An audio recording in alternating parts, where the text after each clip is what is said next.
Hello everyone, welcome to another Go game review. As you may or may not know, I uploaded my first video last weekend, and even though basically only friends watched it, I got some pretty nice feedback and thought why not do another one. So let's get to the game. I was playing white. My name's Patrick Saering and I'm 2 down from Osnabrück. My opponent is Naichun from China and he's 1 down. The game was played on the 25th of May, in the last round of KidoCup 2015. So what is a little bit special about this game right from the start is that my opponent was very young. I think he was 8 or 9 years old and he's already done. So on the one hand that's very scary, playing kids that are done already, but on the other hand it can be very nice to play against very young opponents as well, because they are never at the board. So you can stretch out your legs, you can make it comfortable for yourself, and there's no hurry to play or anything. So let's see what we played. He started on the Hoshi and I took the other Hoshi. He chose to play a 3-4 point and I chose to play the other 3-4 point facing his direction, and he immediately approached my stone. So what you usually want to do here is approach his stone as well. And that's what I did as well. So he pincered 1 space low and I attached on the 3-3. I usually always attach here and see what my opponent does before I choose my next move. So he played this 2 space jump here, which I like to play as black as well, but for white I'm not very comfortable with this Joseki. As I showed in the last video, one very common variation would be to play like this, taking the corner, and black takes this extension. So I think it would be fine to play like this as white here, but usually I don't like to be quite that slow, even though white is very solid and has territory.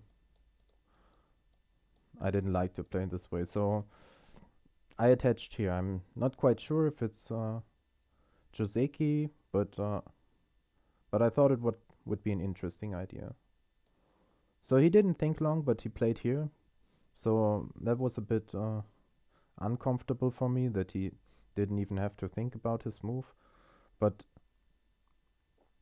extending here seems a little wrong to me. So I played this Hane, because usually, let's go back a step here. If you would play Hane here, then black wants to counter Hane, and if you cut and capture this stone, black will extend here. And now even though you capture the stone, black captured the stone as well, and this stone is very light here. But that's not possible in the game anymore, because after we exchange those 2 stones, if I play here, and if he was to play like this again, he's much heavier now because he has 2 stones. And obviously for me, that I have this stone up here is quite helpful. So I was playing this way, and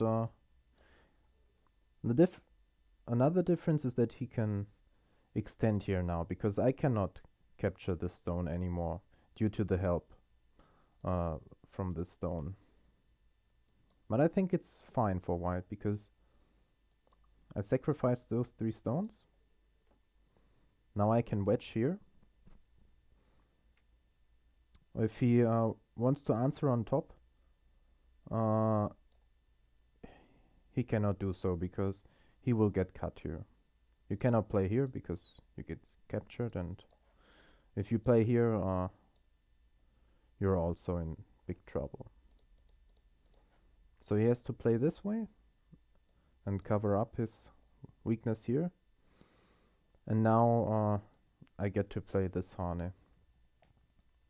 So I'm not quite sure about this result. It seems like black is okay because he captured 3 stones, but then again he has two stones on the outside, which are very heavy as well.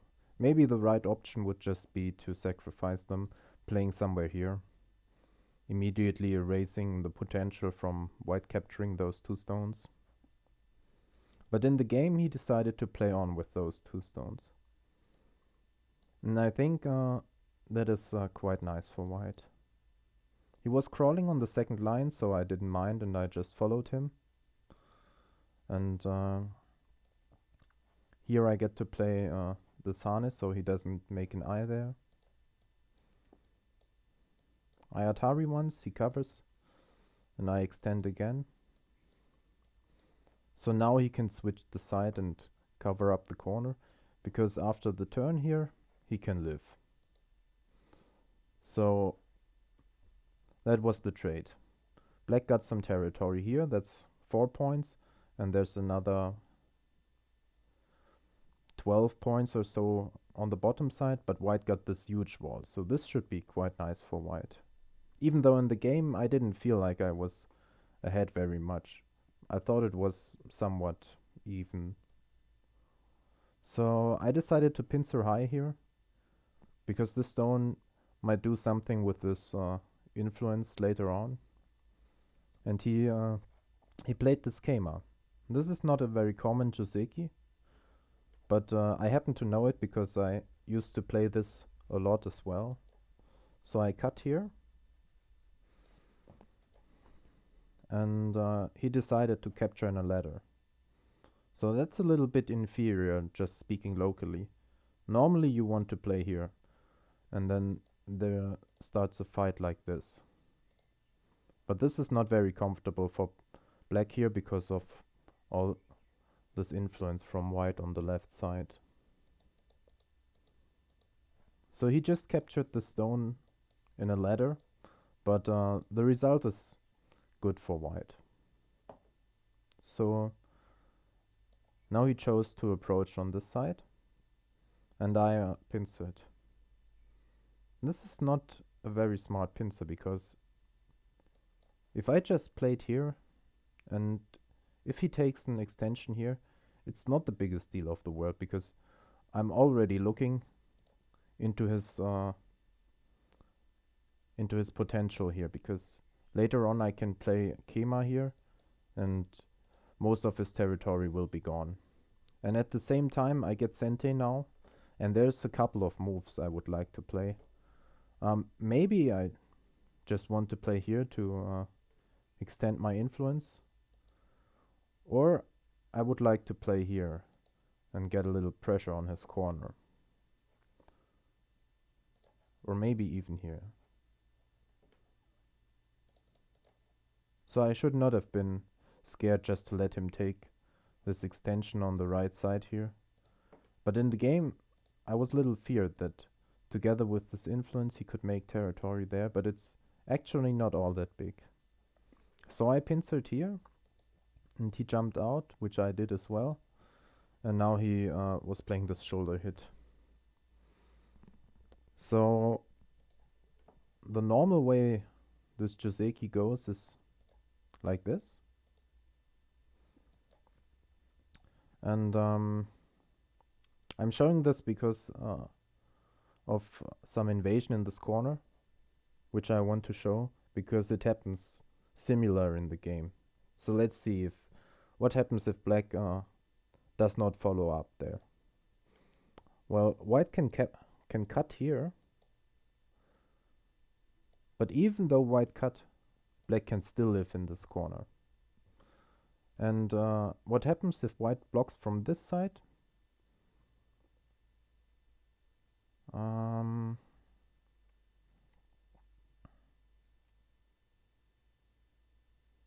Well, I thought actually that black would play here, because he threatens to connect his stone to that side, and at the same time he threatens to make some shape on the top. But actually, if he plays like this,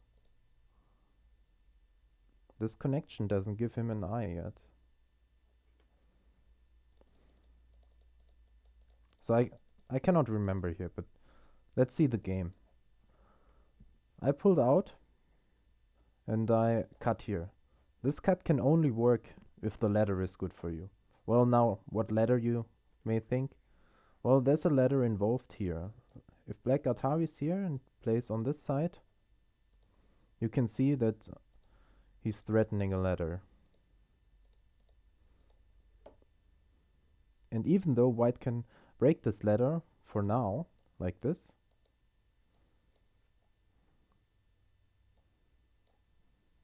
white would need to play on this side now, because if you jump out, then those stones will be in trouble. But if you try to play this Hane, now the ladder comes into play, because black can cut here and Atari on this side, and after this Atari there is this ladder. But this ladder is working for white. You may check that for yourself and pause the video. Okay, so let's see how the game continued. So I had this ladder, and he played here, which I think is okay. And now he played this Hane. Usually you want to play here, and after white captures the stone, you want to connect your stones.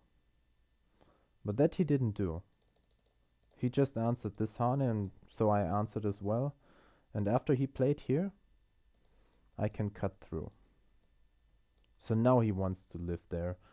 Similar to what I showed before, but still there is some differences.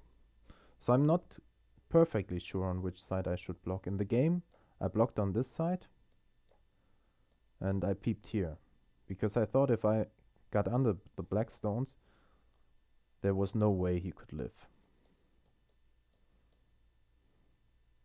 And now I played here. So what I did think in the game was that after he plays here, I can just jump into his eye space and I would be fine. But actually I'm in trouble here, because if he wedges, I cannot play Atari because I'm short on liberties on both sides and I cannot capture those two stones.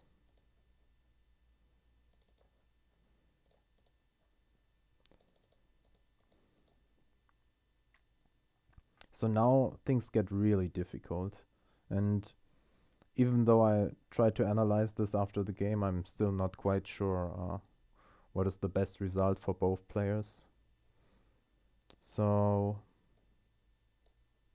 I played here, which enables me to live, but at the same time he can play there, and now that I live, he lives as well.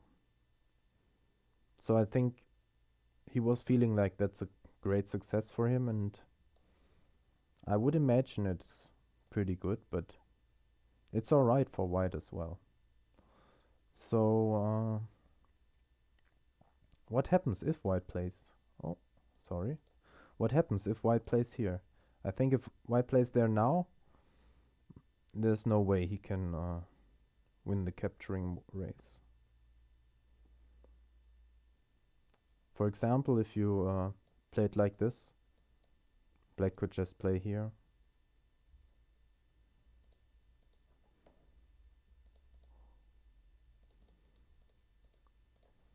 But if you play like this and connect here, then if white makes an eye, black can make an eye as well. So this cannot be better than Seiki. So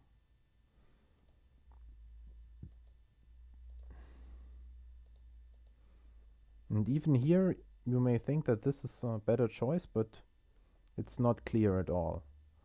For example, let me think.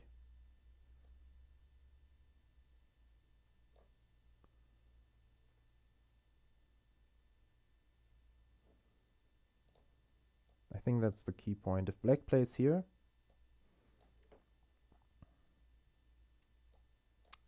then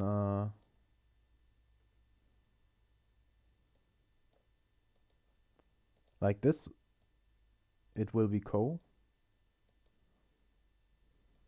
which white takes first, which is fine.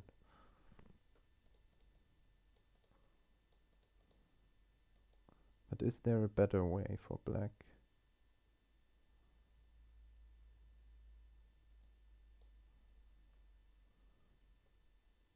Yeah, of course, black can simply live like this. So in this case, still both players would be alive.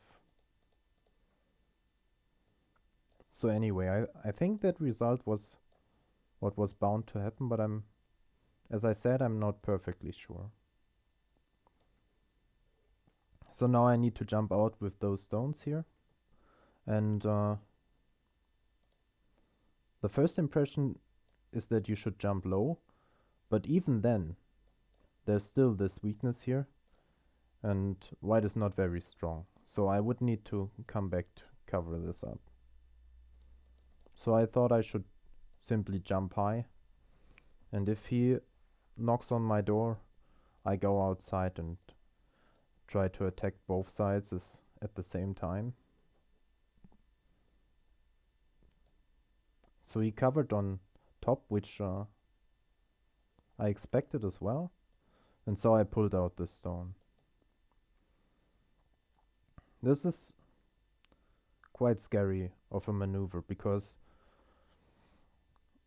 even though that's cutting stones, there's so many black stones around there, so let's see what happened in the game. He played this Keima, so I can play Hane here in Sente, but he can easily connect and he's alive there. But then again, I can just jump out. So even though this doesn't look all that great right now, I think it's quite okay because I'm using this wall now.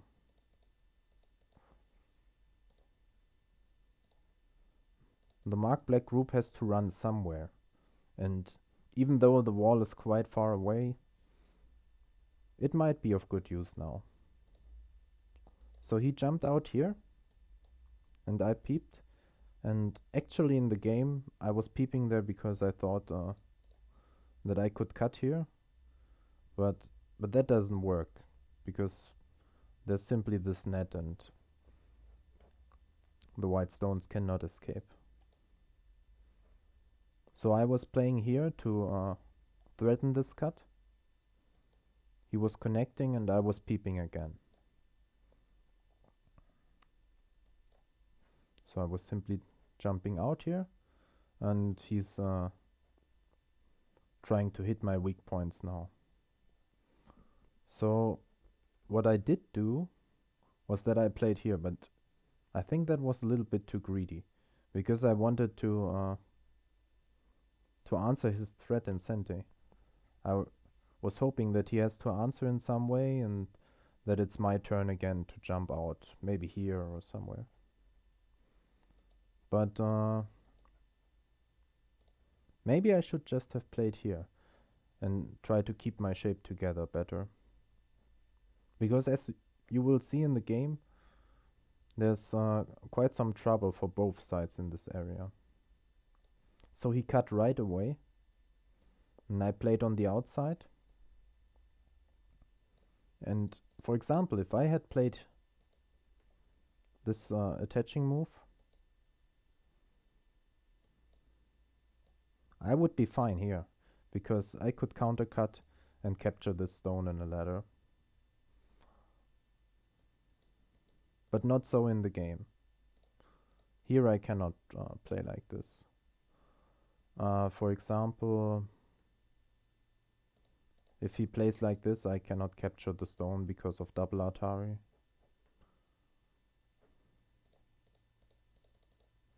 So I played on the outside, and I played there again, and he captured my 3 stones.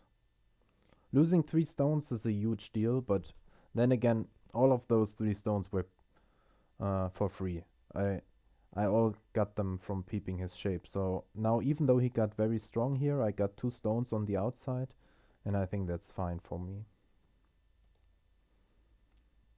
So first of all, I'm playing here to make him live on this right side, because it might be difficult to find a timing for this later if this area here ever gets weak. It could be that if I later play there, black can cut some way. So now is a good timing. I can play there, and he's forced to live on the side.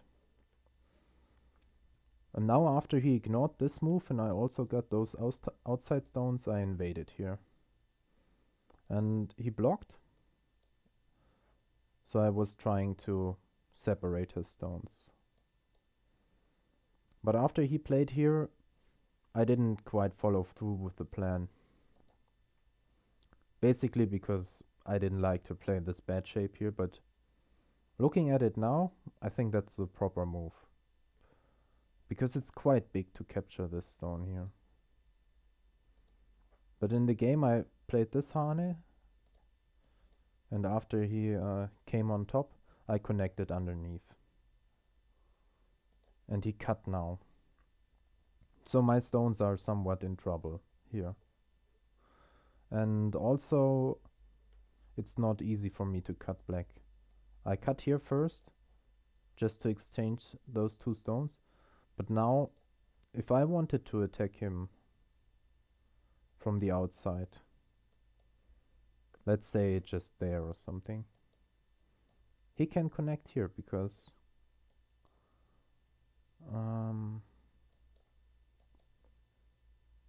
at least I think he can connect here.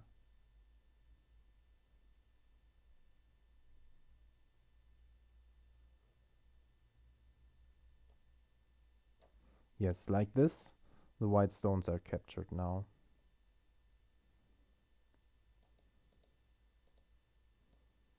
You cannot get out here.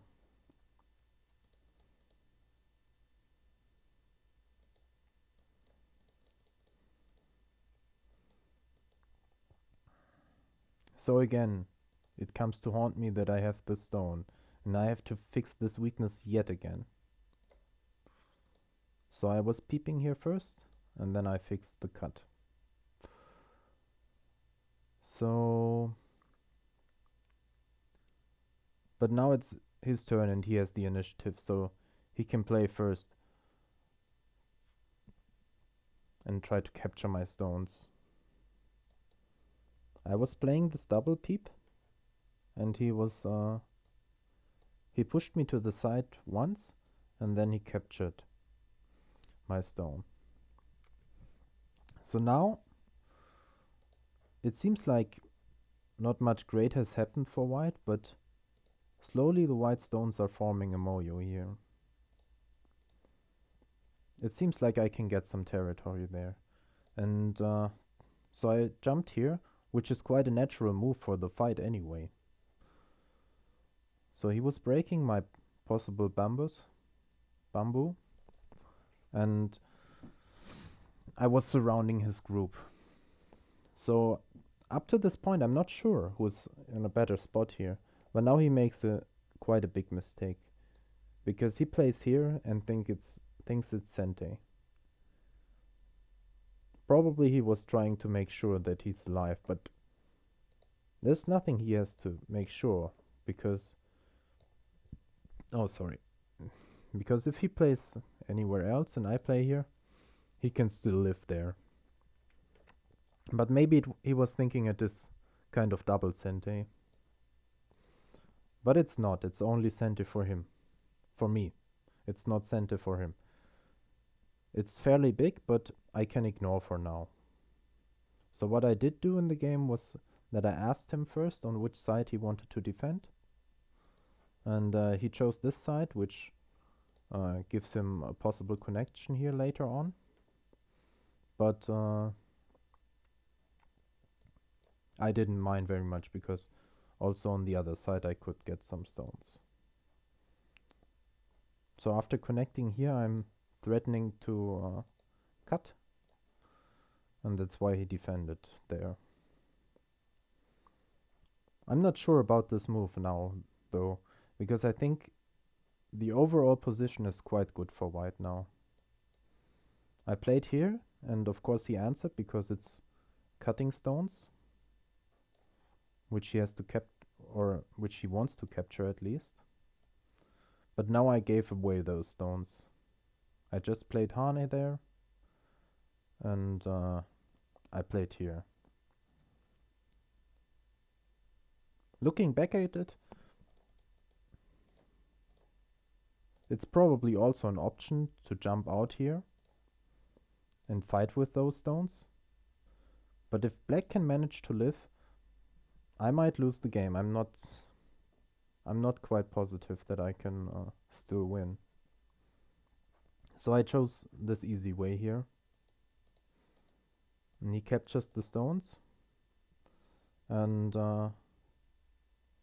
it looks like white has lost the fight, but then again, there's this potential now. So I pushed here to make this territory, and I pushed again. And now here comes the game-losing move. He's playing this Hane. I think he should just extend here, and I would still extend. And I think I'm ahead, but I didn't play out all the endgame. So first of all, there is this very big endgame for him, because I cannot play here. After that I would be captured. So if he plays there, I have to play on this side. And now I have to connect my stones somehow. And now there's two big moves. This is a big move for him, and this is a big move. But I don't think he can get both in some way. Like if he plays here,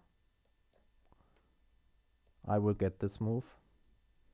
And even though this is somewhat of a big ko, I think it's not enough for him.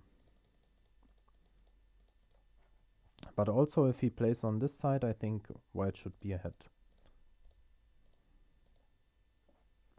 So let's see how the game finished. So after he cut here, I just cut as well, and the black stone cannot do much. And he realized it immediately, and he played there, so I was a bit confused that he first played this Hane and now he sacrificed the stone. So I was extending, and he was extending on the second line here. And I'm using this timing to play this move first, because it's center on his whole group. So he's answering, and I play here. Now he took this center endgame, and also this Hane is his. But he cannot win anymore. He's quite far behind now. So he was reducing my territory here in center, but now he even played there, which is so small compared to this move. So there's not any more moves I can remember for sure, because he started to play strange things now. He was trying to cut here everywhere, but it didn't really work, so it's the rest is confusing and I cannot remember it. But basically there's no way he can come back anymore.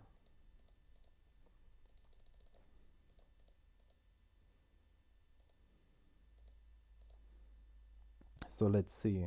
As I said, this is the losing move in my opinion, and he should extend here.